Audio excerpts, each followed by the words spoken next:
विद्यार्थी मित्रांनो, सह्याद्री ट्युटोरियल्समध्ये तुमचं स्वागत आहे. मी तुम्हाला सांगू का, की केमिस्ट्रीमधली फिजिकल केमिस्ट्री म्हणजे न्यूमेरिकलचा पार्ट, यातली सगळ्यात इम्पोर्टंट कन्सेप्ट कुठली आहे? मला कमेंट करून सांगा. मला कमेंटमध्ये याचं उत्तर हवंय.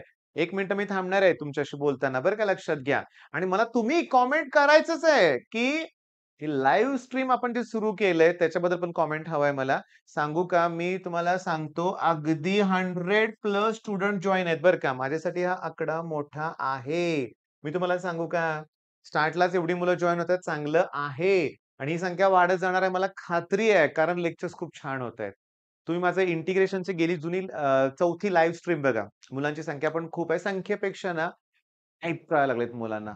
ओके, कसं प्रॉब्लेम सॉल्व्ह करायचा ते समजायला लागलंय आणि इंटिग्रेशन सारखा अवघड टॉपिक सोपा वाटतोय. पण थांबा, ह्याच्याबद्दल पहिलं बोलूया आपण. फिजिकल केमिस्ट्रीमध्ये सगळ्यात इम्पोर्टंट काय आहे? मला वाटतं आत्तापर्यंत कमेंट तुम्ही केलं असेल. सांगू? मोल कन्सेप्ट. मोल कन्सेप्ट सगळ्यात इम्पोर्टंट आहे. मी जरा तुम्हाला दाखवू का रे जरा? मी तुम्हाला क्लिअरली सांगू का? मार्क्स ॲप्लिकेशन बरं का, लक्षात घ्या. मार्क्स ॲप्लिकेशनमध्ये ना तुम्ही केमिस्ट्रीमध्ये some basic concept of chemistry केलं तुम्ही, तर तुमच्या लक्षात येईल. व्हॉल्यूम ऑक्युपायड काढायचं ओके. तुम्हाला इथं यूज करावं लागणार आहे मोल कन्सेप्टच. ओके. त्याच्यानंतर सांगतो लक्षात घ्या. ॲक्चुअली इथं सुद्धा मोल कन्सेप्ट तुम्हाला लागणारच आहे. हे एवढे मोल दिलेत, मास विचारलेत म्हणजे मला म्हणायचं आहे काय माहिती का? की 11th स्टँडर्डला जो some basic concept of chemistry आहे, त्यात एक क्वेशन कंपल्सरी आलेलाच आहे सी-ई-टीसाठी मोल कन्सेप्ट वरती. चला एक कन्सेप्ट तिथे झाला. आता एक काम करूया आपण 12वीला सोल्युशन टॉपिककडे जाऊया. राउल्ड्स लॉ फॉर व्होलेटाइल सबस्टन्स त्यात मोल फ्रॅक्शन ही टर्म येते. अरे मोल फ्रॅक्शन काढताना नंबर ऑफ मोल्स काढावे लागतील की नाही? त्याच्यानंतर मी तुम्हाला सांगतो लक्षात घ्या. राउल्ड्स लॉ आहे. त्याच्यानंतर colligative properties. phi-v equals to N R T. N म्हणजे काय? परत नंबर ऑफ मोल्स. मग आता पटपट सांगतो. Maximum work done थर्मोडायनामिक्समध्ये.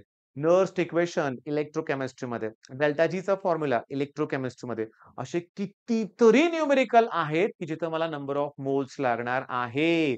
मग हे मी का बोलतोय, की माझ्याकडं एक स्टुडंट नवीन जॉइन झालेले आहे. ती जे प्रिपरेशन करत होते. नंतर त्यांचा अख्खा ग्रुपच मला जॉइन झाला. जे त्यांनी सोडलेलं आहे. त्या मुलांना लॉग टेबल मी शिकवलंय. पण त्यांना जेव्हा इलेक्ट्रोकेमिस्ट्री, थर्मोडायनामिक्स हे टॉपिक स्टार्ट झाले ना क्लासमध्ये, तेव्हा त्यांच्या लक्षात आलं, की मोल कन्सेप्ट वीक आहे. त्यातल्या एका स्टुडंटने मला रिक्वेस्ट केली, की "सर मोल कन्सेप्ट शिकवाल का?" मग आता एका स्टुडंटला शिकवण्यापेक्षा हजारो स्टुडंटना शिकवलेलं चांगलं आहे ना. ओके. तर ऐका मी काय करणार आहे. आज 17 ऑगस्ट आहे. बरोबर आहे ना? बघा बघू. 17 ऑगस्ट आहे. रविवार आहे आज लक्षात घ्या. 17 ऑगस्ट आहे. 8 वाजता तुम्ही हा व्हिडिओ बघताय. ओके. बरोबर 10 वाजून 25 मिनिटांनी लाईव्ह स्ट्रीम आपली सुरू होणार. पण मी तुम्हाला सांगतो, की माझे 8th स्टँडर्ड, 9th स्टँडर्ड, माझ्याकडे असणारी 10th स्टँडर्ड, माझ्याकडे असणारी 11th आणि 12th ची तर 100% 11th ची सुद्धा 100% मुलं जॉइन होणारच. तर मला एक रिक्वेस्ट करायची आहे तुम्हाला. ॲज अ पेरेंट्स तुम्ही म्हणून बघत असाल हा व्हिडिओ, तर तुमचा मुलगा 8, 9, 10 कुठेही असू दे. 10:30 10 वाजून 25 मिनिटांनी 17 ऑगस्ट ओके आणि ते पण लिहून ठेवतो 2025 कारण हे YouTubeवरचे व्हिडिओ तसेच राहतात. पुन्हा 2027-28 ला कोणतरी हा व्हिडिओ बघायचा म्हणून आपण ऑगस्ट महिन्यात लकीली सांगतो. हे यावेळेस पहिली 5 ते 10 मिनिटं मी अगोदरच सांगतो. मी लाईव्ह सेशन अगोदर स्टार्ट करणार आहे आणि अगदी म्हणूया आपण 10 वाजून 30-31 मिनिटांनी लेक्चर स्टार्ट होणार म्हणजे होणार. मी ऑलरेडी त्याच्या स्लाइड्स बनवून ठेवणार. ओके. कुठले प्रॉब्लेम आहे ते सिलेक्ट करून ठेवलाय कारण मी जुन्या लाईव्ह स्ट्रीमला बघितलं. अचानक एखादा प्रॉब्लेम सापडत नाही. मग त्यापेक्षा मी अगोदर स्लाइड्स बनवून ठेवणार सगळं. लाईव्ह जॉइन व्हा.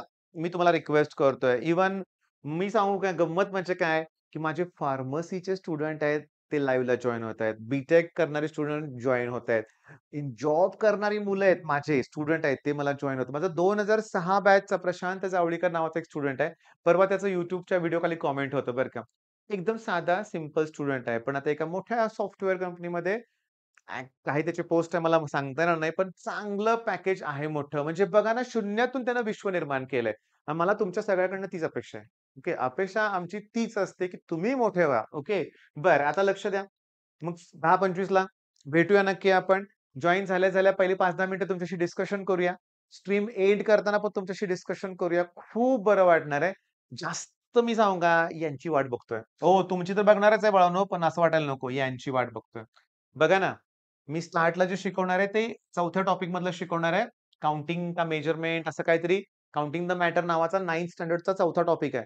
तर ती मोल कन्सेप्ट आहे. ती मला शिकवायची आहे आणि त्याचा उपयोग 11वी-12वीत आपण करणार आहे. मग आता जॉइन व्हा. बरोबर 10:30 वाजता. जास्त वेळ नाहीये आणि मिळून अभ्यास करूया. All the best.